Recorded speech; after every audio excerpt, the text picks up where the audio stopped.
Wow, chú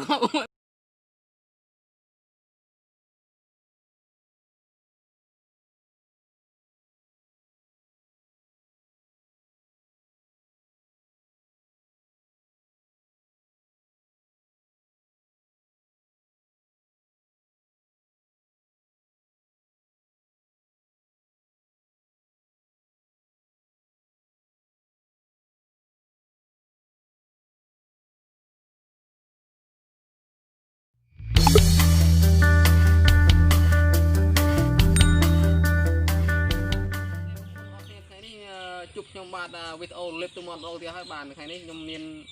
hàng cho nhằm cột má quá nhằm cột má đông này miền video mấy là bông tu sanh ở cái này chẳng nhưng chập đam bông bông tên ở này đi bông bông chậm mà vợ cho hỏi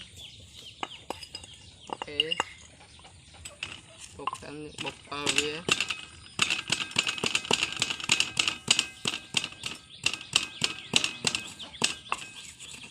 nãy giờ bột còn mọt phế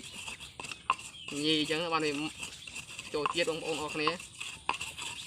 ok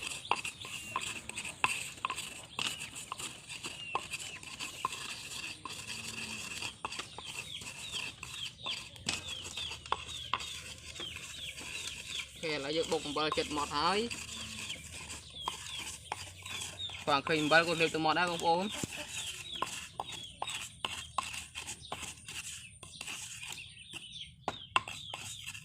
ok là giờ bột bơ hỏi ấy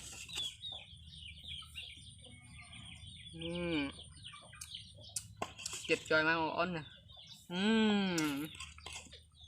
ô ngắn nha ok là dừng chị dừng bột hỏi hai lỡ đồ vẽ dừng chật cột ma nhắm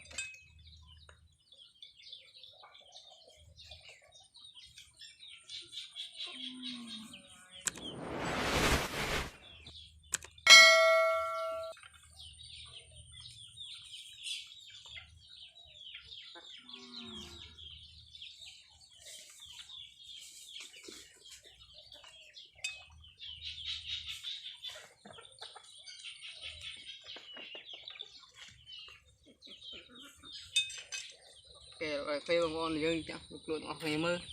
cả vì ngành thầy nào đấy đi triệt trời mà không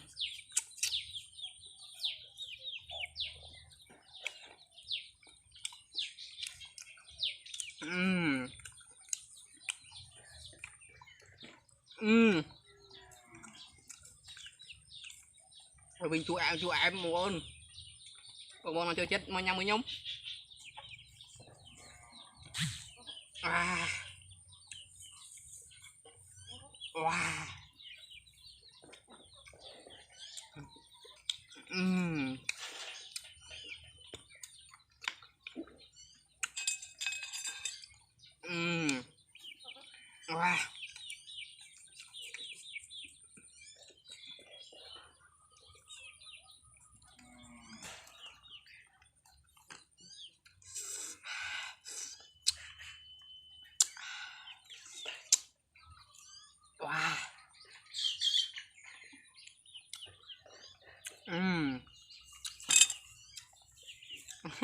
wow chú